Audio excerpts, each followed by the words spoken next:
अध्याय 1 रासायनिक अभिक्रिया की दर और रासायनिक साम्य में आपने पदार्थ के बारे में जाना, रासायनिक क्रियाओं के बारे में जाना। परिवर्तन दो तरह का था, भौतिक परिवर्तन और रासायनिक परिवर्तन। उसी से संबंधित आपने पढ़ा रासायनिक अभिक्रिया की दर। दर जब हम आपको बताए तो हम बताया कि सांद्रता दर में महत्वपूर्ण होती है। हम किसी रासायनिक अभिक्रिया को लिखते हैं जब भी, तो लिखते समय रासायनिक समीकरण से किसी रासायनिक अभिक्रिया को दर्शाते हैं। लेफ्ट हैंड साइड या बाएं तरफ हम हमेशा क्रिया कारक को लिखते हैं, राइट हैंड साइड में हमेशा हम उत्पाद को लिखते हैं। जब हमने अभिक्रिया की दर निकाला, दर या वेग की परिभाषा ली, तो हमने बोला किसी इकाई समय अंतराल में क्रिया कारक की सांद्रता में परिवर्तन या उत्पाद की सांद्रता में परिवर्तन किसी रासायनिक अभिक्रिया का वेग कहलाता है। हम इसे सूत्र से दर्शा सकते हैं, क्रिया कारक, या हम कोष्टक में लिख सकते हैं उत्पाद की सांद्रता में परिवर्तन बटे समय अंतराल। अब यहाँ पे हम लेते हैं A और B हमारे दो क्रिया कारक हैं, C और D हमारे क्या हैं, उत्पाद है। आपको पता होगा सांद्रता का मतलब मैंने बताया कि सांद्रता का मतलब होता है मोलों की ग्राम प्रति लीटर में संख्या। सांद्रता की इकाई होती है मोल प्रति लीटर और सांद्रता को हम इस कोष्टक से दर्शाते हैं। परिवर्तन को हमने कैसे दर्शाया था, इसका मतलब होता है परिवर्तन। अब हमें मालूम है कि जैसे जैसे क्रिया शुरू होगी, शुरू में क्रिया कारक ही रहेंगे, उत्पाद बिल्कुल नहीं रहेगा। जब क्रिया शुरू होने वाली होती है तो क्रिया कारक 100% रहेंगे, उत्पाद की संख्या 0 रहेगी। लेकिन जैसे जैसे समय आगे बढ़ता जाता है, क्रिया कारक की मात्रा कैसी होती जाएगी, कम होती जाएगी और उत्पाद की मात्रा बढ़ती जाएगी। मान लीजिए मैंने आपको 100 कपड़े सिलने के लिए दिए हैं। कच्चा कपड़ा, मान लीजिए लाल और पीला कपड़ा को मिला के आपको नीला रंग का लाल और पीले कपड़े से मैं किसी झोले का निर्माण कराना चाहती हूँ, थैला बनवाना चाहती हूँ।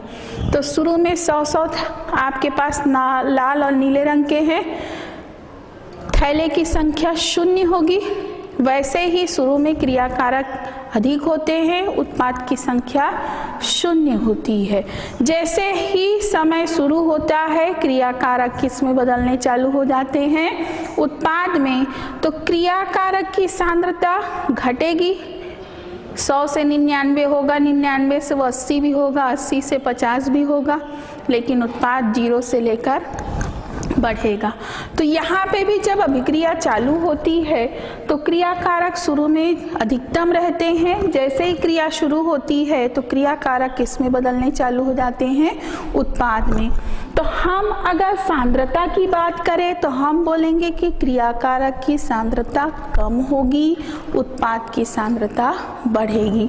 हम इसको अगर सूत्र के रूप में लिखें तो दर बराबर, हमारा जैसे समीकरण लें तो क्रिया कारक पहला क्या है, A की सांद्रता, कोष्टक का मतलब सांद्रता में परिवर्तन, मैंने डेल्टा का मतलब क्या बताया है, परिवर्तन।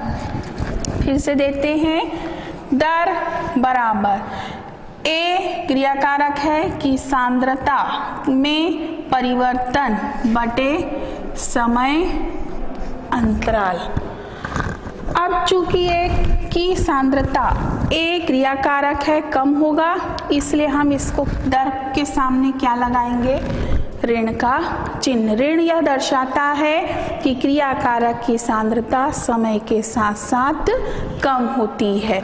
उसी तरह से अगर हम बी के हिसाब से क्रिया की दर को निकालें तो बी की सांद्रता में परिवर्तन बटे समय अंतराल। स्पष्ट है बी भी क्रियाकारक है, इसकी भी सांद्रता कैसी होगी, कम होगी, इसलिए हम यहाँ पे भी किसका चिन्ह लगाएंगे, ऋण का चिन्ह हम लगाएंगे। ऋण का मतलब है बी की सांद्रता, चूंकि बी क्रियाकारक है, वो भी समय के साथ कम होगा।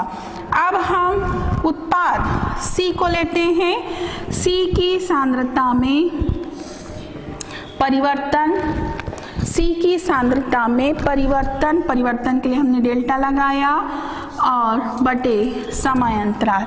चूंकि उत्पाद समय के साथ बढ़ रहा है इसलिए इसके सामने धनात्मक चिन्ह रहेगा। और अगला हम वेग को ले सकते हैं, उत्पाद डी के परिवर्तन से डी की सांद्रता में परिवर्तन बटे समय अंतराल। मान लीजिए हम 4 व्यक्ति हैं, किसी को हमने बोला आप 10 सेकेंड में ए की मात्रा से क्रिया का वेग निकालिए, दूसरे को कहा हमने आप बी की सांद्रता को देख के वेग निकालिए, तीसरे को कहा हमने सी से निकालिए और चौथे को डी से। समय हमने सबका एक साथ शुरू किया तो याद रखेंगे चारों के मान एक जैसे आएंगे। ऐसा नहीं मिलेगा समान समय में, चाहे आप ए के अनुसार क्रिया का वेग निकालिए, चाहे बी से निकालिए, चाहे सी से निकालिए, चाहे डी से, क्रिया का वेग चारों के अनुसार बराबर रहेगा।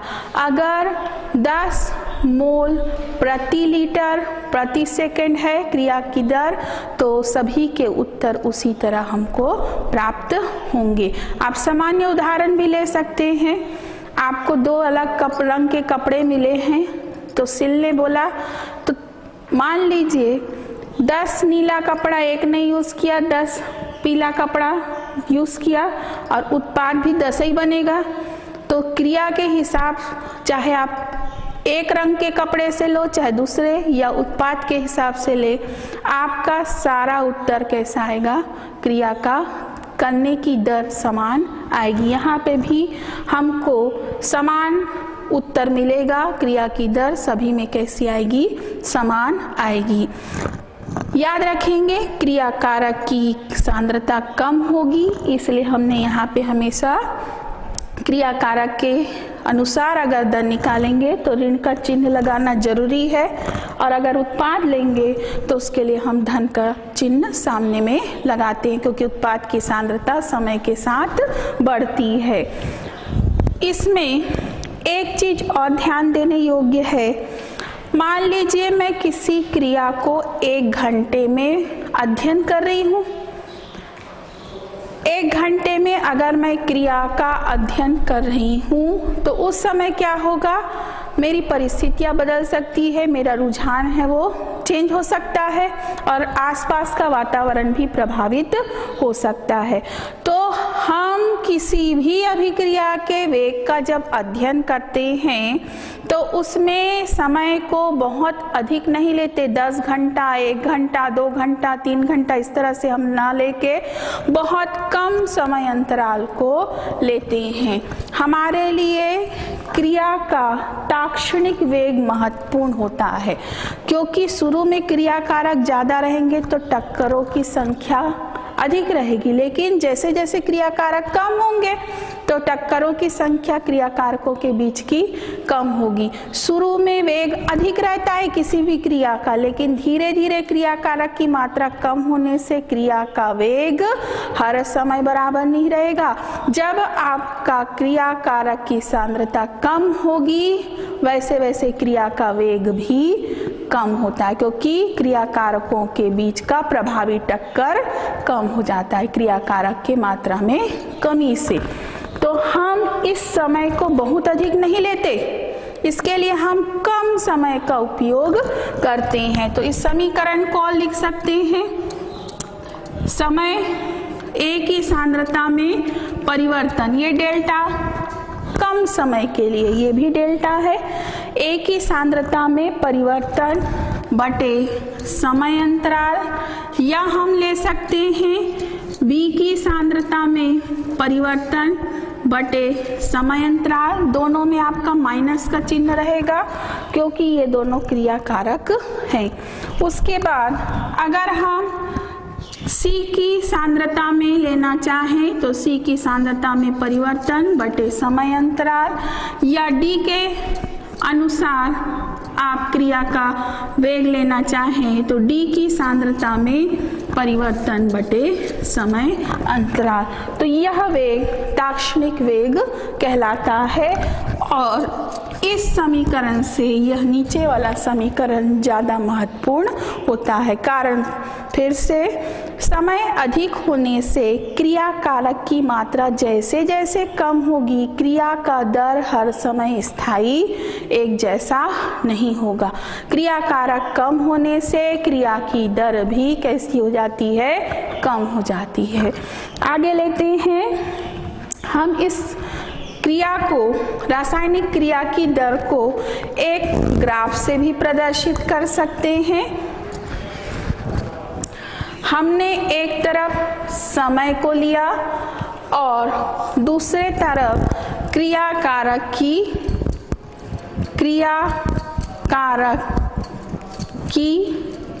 सांद्रता को लिया। फिर से x अक्ष पर हम समय को ले रहे हैं, y अक्ष पर हम किसको ले रहे हैं, क्रिया कारक की सांद्रता। शुरू में जब समय शून्य रहेगा तो क्रिया कारक 100% रहेंगे। क्रिया कारक कितने रहेंगे, पूरे 100% रहेंगे। जैसे जैसे समय बढ़ते जाएगा क्रिया कारक की सांद्रता में क्या आती है, कमी आती है। तो क्रिया कारक की सांद्रता कम होती है क्या बढ़ने के साथ साथ, समय। अगर हम इस सांद्रता को डेल्टा x लेते हैं और इस पर हम एक स्पर्श रेखा खींचे हैं तो x एक्सिस पर हमको यहाँ मिल रहा है डेल्टा t और डेल्टा x के दो मान, ये मान डेल्टा t का है और ये मान आपका डेल्टा x का है। तो डेल्टा x बटे दर को एक और समीकरण से हम दर्शा सकते हैं। नया समीकरण,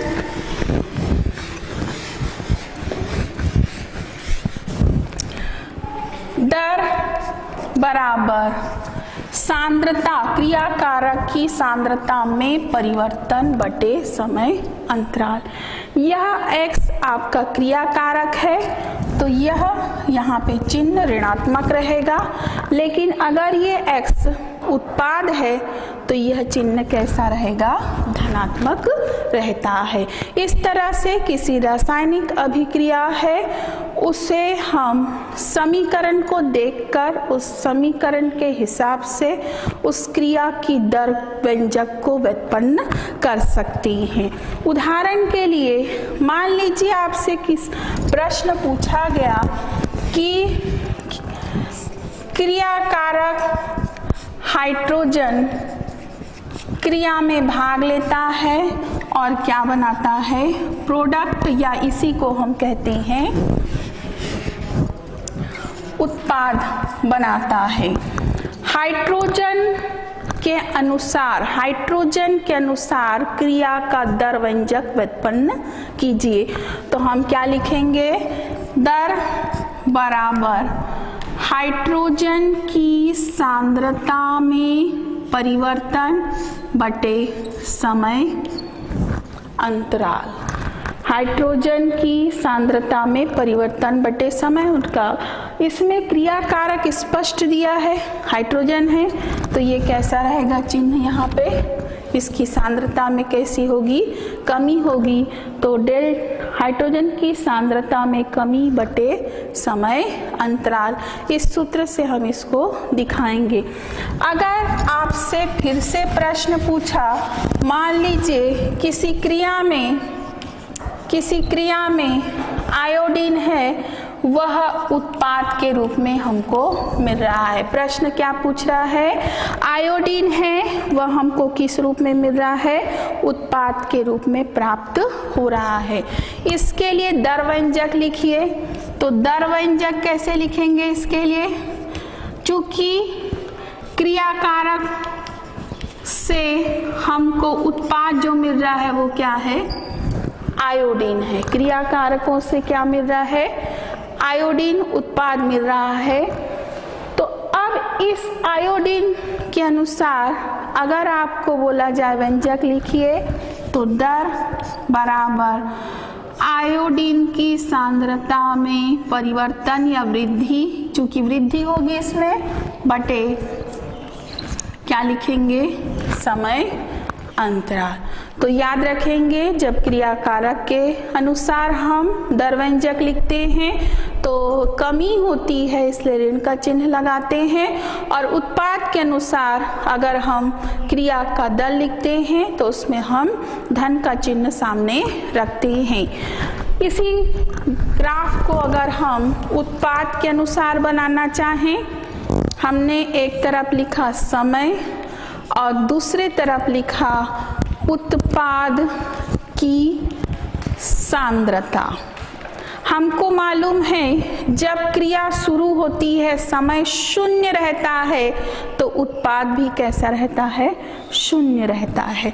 जैसे जैसे समय आगे बढ़ता है उत्पाद की मात्रा कैसी होगी? बढ़ेगी। तो दोनों ग्राफ में अंतर है।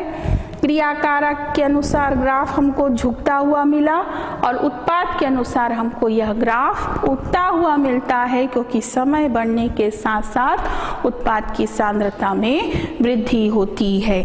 अगला है किसी अभिक्रिया की दर को कौन कौन से कारक प्रभावित करते हैं।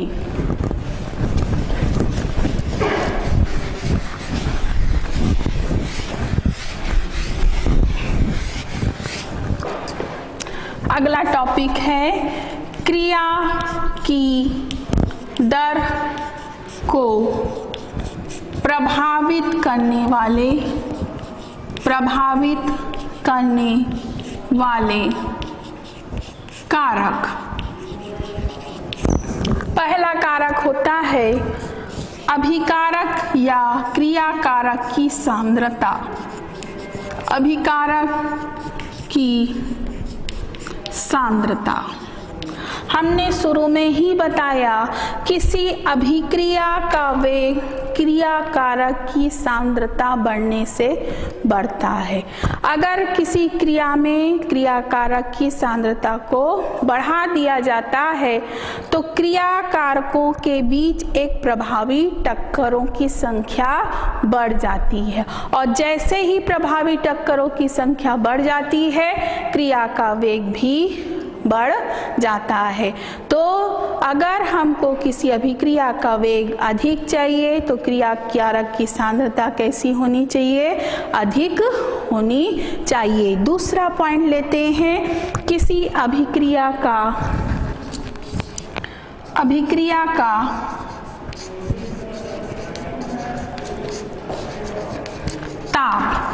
ताप एक महत्वपूर्ण कारक है किसी भी अभिक्रिया के लिए।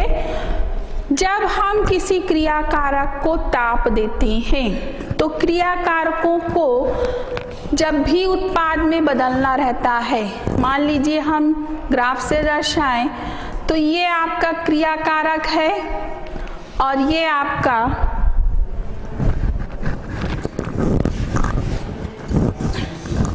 ये ऊर्जा है।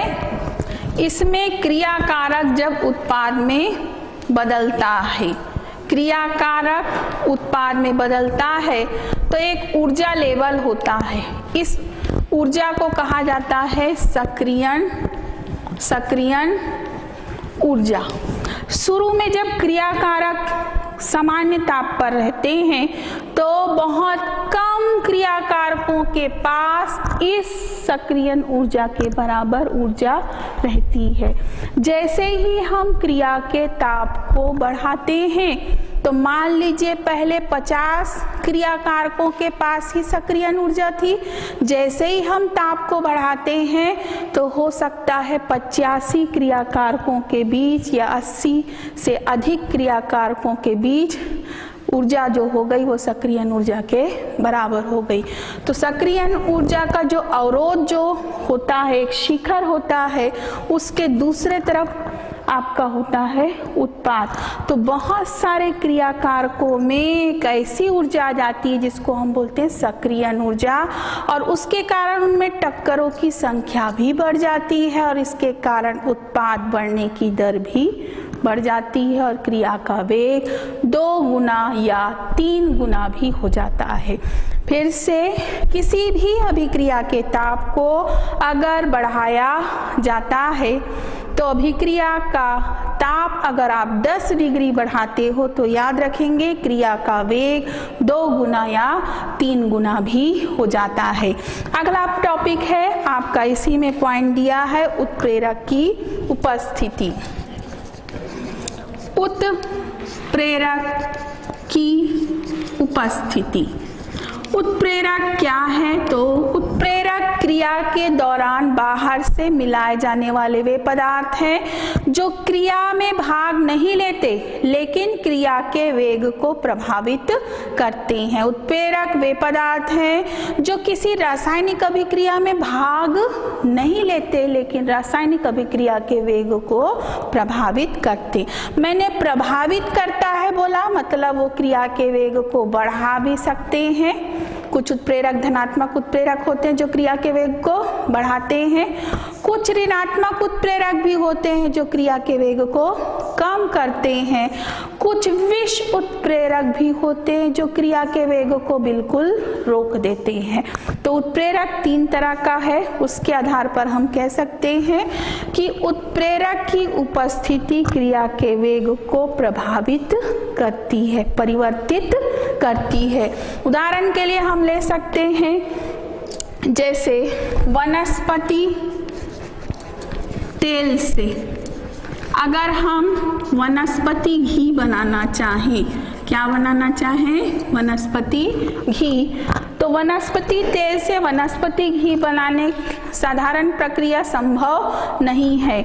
इसमें हाइड्रोजन गैस भेजना पड़ता है, लेकिन इसमें उत्प्रेरक होता है निकिल। अगर निकिल उत्प्रेरक नहीं होगा तो यह क्रिया का वेग नहीं, क्रिया संपन्न नहीं होगी। इस तरह से हम कह सकते हैं कि उत्प्रेरक की उपस्थिति किसी अभिक्रिया के वेग को प्रभावित करती है। इस तरह से उत्प्रेरक की उपस्थिति किसी अभिक्रिया के वेग को परिवर्तित करती है। अगला इसमें अभिक्रिया का दाब। चौथा पॉइंट लेते हैं, अभिक्रिया का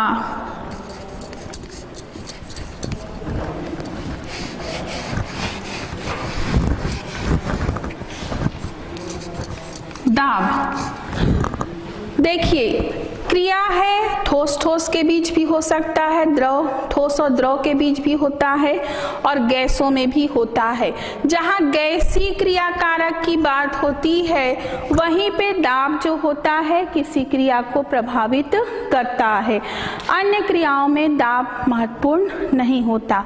दाब बढ़ाने पर, जैसे आप लोग यहाँ पे 100 लोग बैठे हो या 50 लोग भी हो, तो जब इस कमरे में 50 हो और उसमें से और ज़्यादा लोग को भरूं तो तुम्हारा जगह कैसा हो जाएगा? पास पास हो जाएगा। उसी तरह से जब हम गैसीय क्रियाओं के वेग को दाब को बढ़ाते हैं तो दाब को बढ़ाने से क्रिया कारक के अणु पास पास आ जाते हैं। क्रिया कारक के अणु पास पास आएंगे तो टक्करों की संख्या बढ़ेगी और क्रिया का वेग बढ़ेगा। ये याद रखिएगा, दाब केवल गैसीय क्रिया में बढ़ाने से अभिक्रिया का जो वेग होता है वह बढ़ जाता है दाब बढ़ाने से। अगला लेते हैं हम पृष्ठ का क्षेत्रफल। 5वां पॉइंट है पृष्ठ का क्षेत्रफल। मैंने एक चाक को लिया, इस चाक को अगर मैं नीले रंग की स्याही में डुबाई, पृष्ठ किसे कहते हैं? जैसे हमारा ये ब्लैक बोर्ड का पृष्ठ है, ये चाक का पृष्ठ जो खुला है, जो किसके संपर्क में है? वायुमंडल के संपर्क में है। अगर मैं इस चाक को स्याही में डुबाई नीले रंग की और तुरंत निकाली तो इसका पूरा बाहरी भाग नीले रंग में बदल जाएगा। अब मैंने इस चाक के 2 टुकड़े कर दिए। अब आप इन दोनों टुकड़ों को अंदर डालेंगे, दूसरा चाक लिया मान लो और फिर से अंदर डाला, तो जो पहले भीतरी सतह पृष्ठ, अब ये भी पृष्ठ हो गया खुला पृष्ठ, ये भी नीला हो जाएगा। कहने का मतलब है अगर हम इस चाक के हजारों टुकड़े कर दें तो जितने परमाणु भीतर हैं सारे खुल जाएंगे। तो पृष्ठ का क्षेत्रफल बढ़ने से खुले या मुक्त परमाणुओं की संख्या बढ़ेगी, जिससे क्रिया का वेग क्या हो जाएगा? बढ़ जाएगा। अगर हम क्रिया कारक को बड़े रूप में ना लेके पाउडर के फॉर्म में ले, पाउडर के रूप में ले या छोटे रूप में ले, तो क्रिया कारक के अणुओं का पृष्ठ क्षेत्रफल बढ़ने से क्रिया का वेग क्या हो जाता है? अधिक हो जाता है।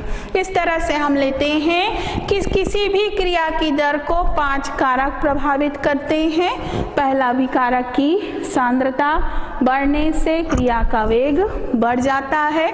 अभिक्रिया का ताप भी बढ़ाने से क्रिया कारक के अणु पास आ जाते हैं और क्रिया का वेग 10 डिग्री बढ़ाने से 2 गुना या 3 गुना हो जाता है। उत्प्रेरक भी क्रिया के वेग को प्रभावित करते हैं, क्रिया के वेग को परिवर्तित करते हैं। अभिक्रिया का दाब गैसीय क्रियाओं के लिए महत्वपूर्ण होता है। दाब बढ़ाने से अणु पास आ जाते हैं और क्रिया का वेग बढ़ जाता है। उसी तरह से किसी क्रिया कारक के पृष्ठ के क्षेत्रफल को आप जितना बढ़ाएंगे क्रिया का वेग भी उसी तरह बढ़ जाता है। अगला लेते हैं अभिक्रिया के प्रकार।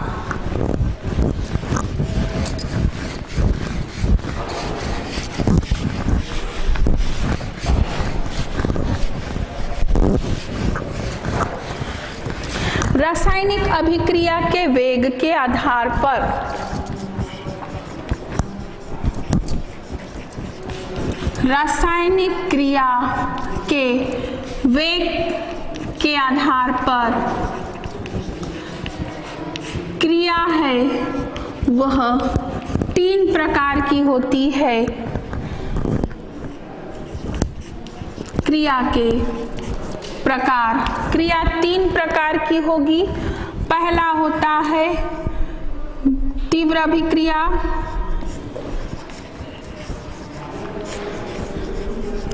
दूसरा मंद अभिक्रिया और तीसरा मध्यम वेग अभिक्रिया। नाम से पता चल रहा है पहली क्रिया तीव्र अभिक्रिया वह अभिक्रिया होती है जैसे ही 2 क्रिया कारकों को मिलाया जाता है क्रिया तुरंत संपन्न हो जाती। बहुत कम सेकंड में यह क्रिया संपन्न हो जाती है। जिस क्रिया के संपन्न होने में 10 की घात ऋण 6 सेकंड से भी कम समय लगता है उसे हम क्या कहते हैं? तीव्र अभिक्रिया। आयनिक क्रिया इसी के अंतर्गत आती है। उदाहरण के लिए हम लेते हैं, मैंने सिल्वर नाइट्रेट को लिया। कौन सा उदाहरण ले रहे हैं हम? Silver nitrate AgNO3। Silver nitrate के विलयन में मैंने नमक का घोल को डाला। जैसे ही मैं नमक के घोल को डालूंगी तुरंत ही मुझे सिल्वर क्लोराइड का सफेद अवक्षेप और सोडियम नाइट्रेट प्राप्त होता है। यह चूंकि आयनिक क्रिया है, सिल्वर Ag+ और NO3 के रूप में है, सोडियम क्लोराइड Na+ और Cl- के रूप में है। आयनों की अदला बदली हुई, ध्यान दीजिएगा, सिल्वर क्लोराइड के साथ चले गया है सिल्वर आयन, और सोडियम आयन किसके साथ तुरंत क्रिया किया है, नाइट्रेट के साथ। ये आयनिक क्रिया का उदाहरण है। आयनिक क्रियाएं बहुत तीव्रता से संपन्न होती है चूंकि आयनों का अदला बदली हो जाता है, और इस तरह से हमको सिल्वर क्लोराइड का सफ़ेद अवक्षेप मिलता है। यह एक तीव्र अभिक्रिया है। दूसरा उदाहरण लेते हैं हम, मंद अभिक्रिया। नाम से पता चलता है, मंद का मतलब है जिनका रासायनिक क्रिया की दर या वेग बहुत कम होता है, बहुत धीमा होता है। मंद अभिक्रियाओं को संपन्न होने में बहुत अधिक घंटे, कई दिन, कई महीने, कई साल या कई वर्ष भी लगते हैं। उदाहरण के लिए हम ले सकते हैं, जैसे आपका दूध है वो दही में बदलता है। दूध से दही तुरंत नहीं बदलता। दूध से दही बनने में कम से कम 3 घंटे, 4 घंटे या एक दिन का भी, ठंड के दिनों में 1 दिन का समय लगता है। तो दूध से दही में बदलना, दूध का दही में बदलना कैसा उदाहरण है, मंद गति की अभिक्रिया का उदाहरण है। उसी तरह से हम इसमें और एक उदाहरण ले सकते हैं। लोहा जो होता है वो ऑक्सीजन से और वातावरण की नमी से क्रिया करता है और क्या बनाता है, जंग बनाता है। इस जंग का रासायनिक सूत्र हमने आपको बता दिया है, Fe2O3.X H2O। लोहे में जंग तुरंत नहीं लगता। आप बाजार से कोई वस्तु लाते हो, तुरंत जंग लग नहीं जाता उसमें। इसके लिए कई महीने या कई वर्ष लगते हैं।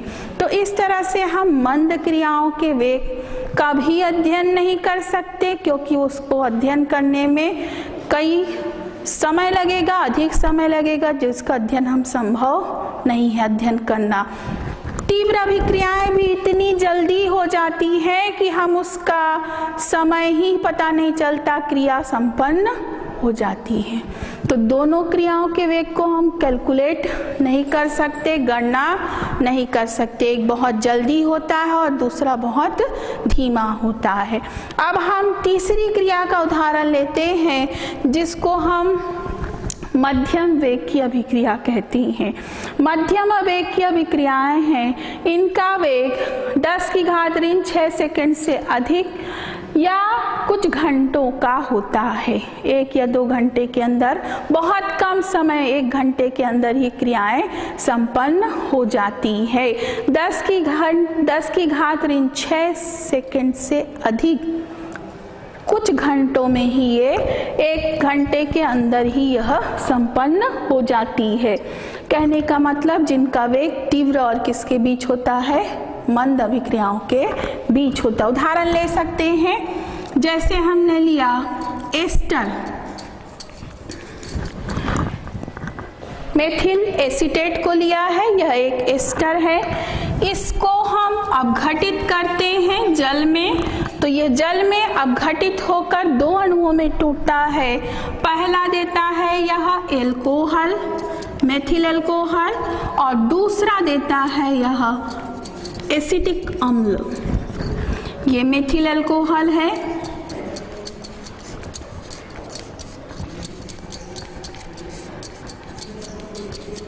और ये आपका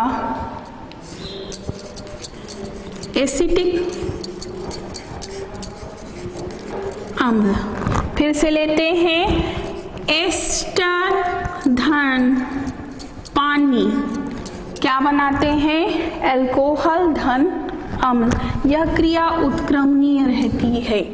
फिर से एस्टर का जो जल अपघटन की क्रिया होती है, यह एक मध्यम वेग की अभिक्रिया है। इस तरह से हमने देखा कि रासायनिक अभिक्रियाओं को वेग के आधार पर 3 भाग में बांटा जा सकता है। तीव्र अभिक्रिया जो आयनिक होती है, मंद अभिक्रियाएं जो बहुत अधिक घंटों में, कई महीनों, कई सालों, कई सप्ताह में पूरी होती है, और मध्यम अभिक्रिया जिसका समय कुछ सेकंड से कुछ घंटों के बीच का होता है। सबसे महत्वपूर्ण मध्यम वेग की अभिक्रियाएं होती है, चूंकि इन्हीं तरह की अभिक्रियाओं के वेग का अध्ययन हम कर सकते हैं। अगला लेते हैं, उत्क्रमणीय अभिक्रिया एवं अनुत्क्रमणीय अभिक्रिया।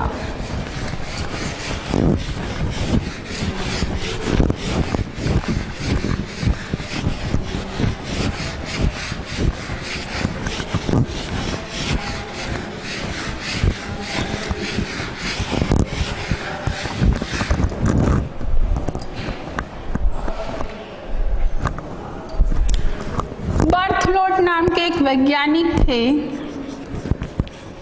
उन्होंने क्रिया की प्रगति के आधार पर दो भाग में बांटा। पहला होता है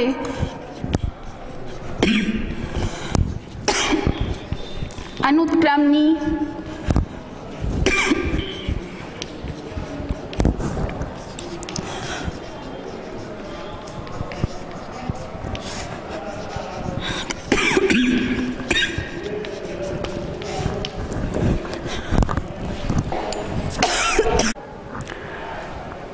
बर्थलोट नामक वैज्ञानिक ने क्रियाओं को दो भाग में बांटा, अनुत्क्रमणी क्रिया और उत्क्रमणी क्रिया। अनुत्क्रमणी क्रियाएं किसे कहते हैं? इसको हम अंतर के रूप में लेना चाहें, इसको दो भाग में हम बांट लेते हैं। पहला अनुत्क्रमणी और दूसरा लेते हैं हम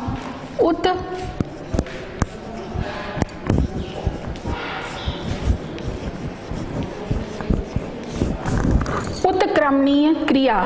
अनुत्क्रमणीय क्रिया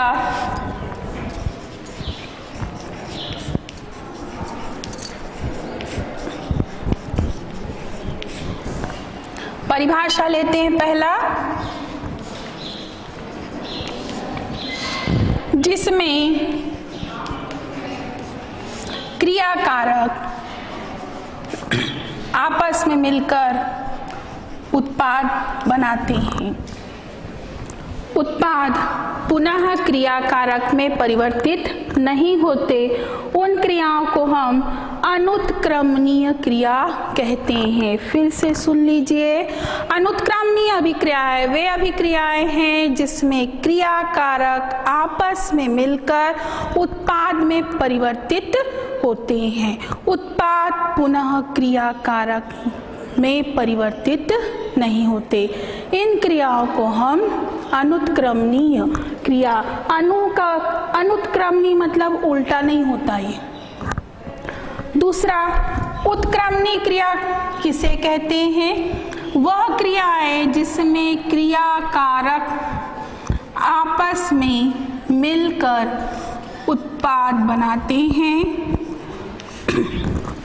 और उत्पाद पुनः कुछ समय बाद आपस में क्रिया करके कुछ क्रियाकारक भी बनाते हैं। यह क्रिया उत्क्रमणीय क्रिया कहलाती है। फिर से परिभाषा, अनुत्क्रमणीय क्रियाओं में क्रियाकारक पूर्ण रूप से उत्पाद बनाते हैं, उत्पाद से पुनः क्रियाकारक नहीं बनता। अगर हम उत्क्रमणीय क्रिया बोलते हैं तो उत्क्रमणीय क्रियाएं वे क्रियाएं होती है जिनमें क्रियाकारक से उत्पाद और उत्पाद पुनः आपस में मिलकर क्रियाकारक में परिवर्तित होते हैं। दूसरा अंतर ये ले सकते हैं हम, क्रियाकारक उत्पाद में पूर्ण रूप से बदलते हैं, तो ये क्रिया पूर्णता को प्राप्त करती है। फिर से, अनुत्क्रमणीय क्रियाएं पूर्णता को प्राप्त करती है क्योंकि पूरा क्रियाकारक कुछ समय बाद पूरे उत्पाद में परिवर्तित हो जाएगा। लेकिन अगर हम अनुत्क्रमणीय के बाद उत्क्रमणीय क्रियाओं की बात करते हैं तो क्रियाकारक से उत्पाद बन रहा है, उत्पाद से क्या बन रहा है? क्रियाकारक। दोनों दिशाओं में क्रिया चलते ही रहेगी, कभी भी क्या नहीं होती? पूर्णता को प्राप्त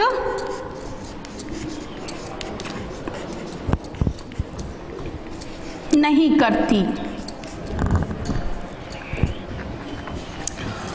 अनुत्क्रमणीय क्रियाओं को एक तीर से दर्शाया जाता है जिसका लेफ्ट हैंड साइड में क्रियाकारक और उत्पाद है वो राइट हैंड साइड में रहता है।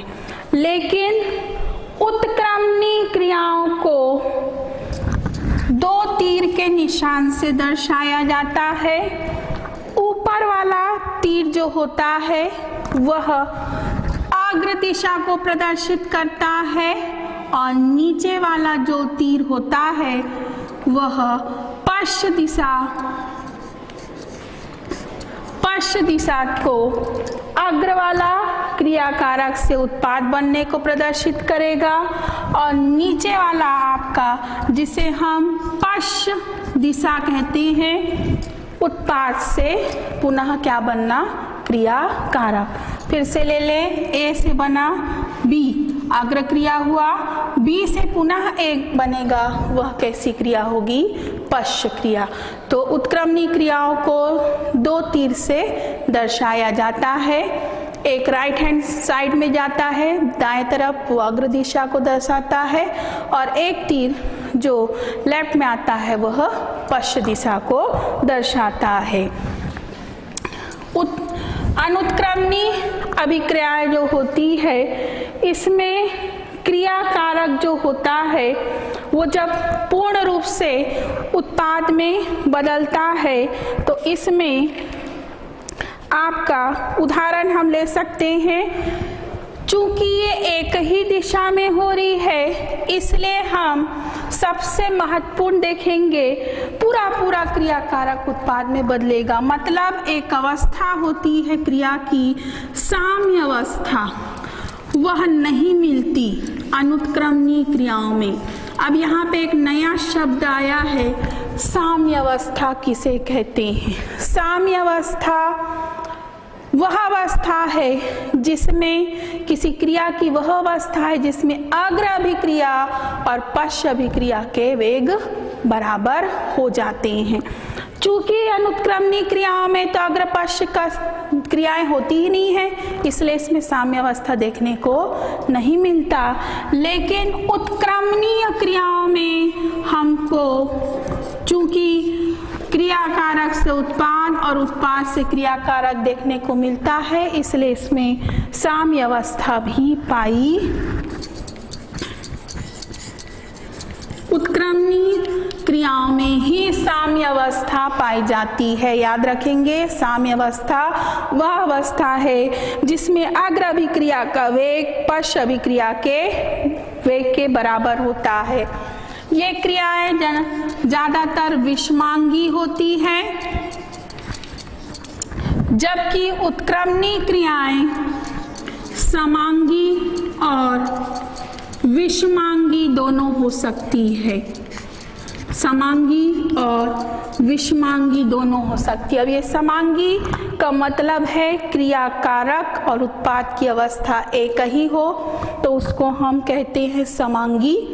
क्रियाकारक की अवस्था अलग है और उत्पाद की अवस्था अलग है, तो उसे हम क्या कहते हैं, विषमांगी।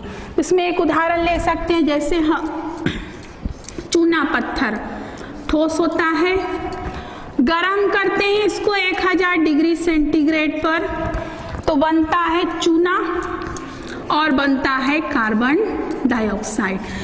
यहाँ पे देखिए, चूना पत्थर ठोस था, कैल्शियम कार्बोनेट, चूना ठोस है और कार्बन डाइऑक्साइड कैसा है, गैस है। अवस्था अलग अलग है, विषमांगी दिख रहा है, तो इस उदाहरण को हम अनुत्क्रमणीय अभिक्रिया में ले सकते हैं। एक और उदाहरण ले सकते हैं, मैग्नीशियम धन oxygen equal to 2MgO, magnesium oxide का बनना।